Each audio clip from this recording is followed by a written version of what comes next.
grandes et vivement colorées. Elles produisent un liquide sucré, le nectar, dont les insectes sont friands. Parfois même, elles piègent les insectes qui ne peuvent éviter d'emporter du pollen avec eux. C'est le cas de la sauge, qui dispose d'un mécanisme ingénieux.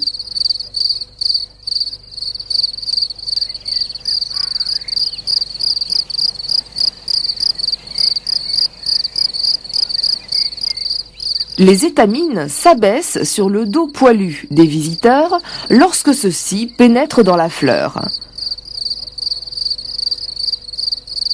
Le pollen reste accroché à l'insecte et sera redéposé plus tard sur le stigmate d'une fleur voisine.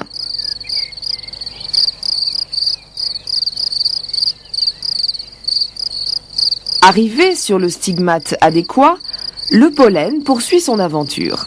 Voyons comment cela se passe chez le cerisier.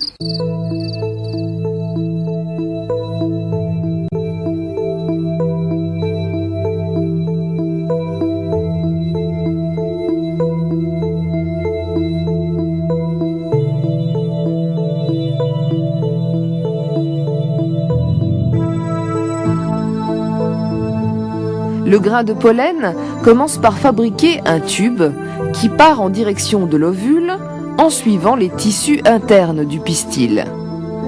Pendant ce temps, deux petits spermatozoïdes se seront formés à l'intérieur du tube pollinique. Ils seront libérés au contact de l'ovule.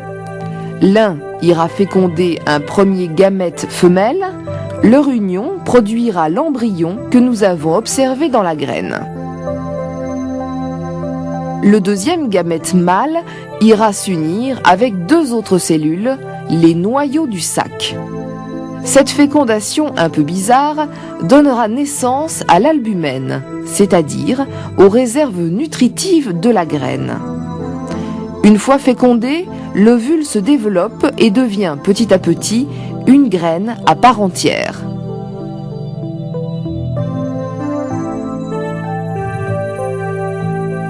Mais autour de lui s'opère une autre révolution, la transformation de l'ovaire en un fruit qui ne sera pas forcément comestible.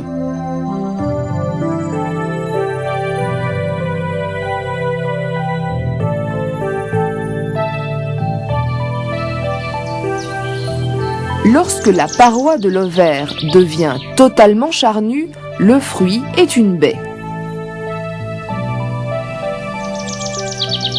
Lorsque la paroi externe de l'ovaire reste charnue, mais que la paroi interne se durcit pour former un noyau qui contiendra la graine, le fruit est qualifié de drupe.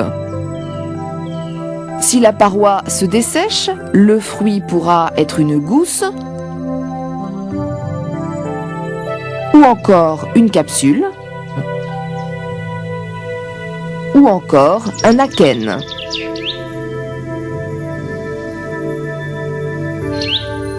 Bref, là aussi, la nature nous présente une panoplie de variétés de fruits, comestibles ou non, mais tous issus de la transformation d'un ovaire. Les graines contenues dans l'ovaire sont donc toujours partie intégrante d'un fruit.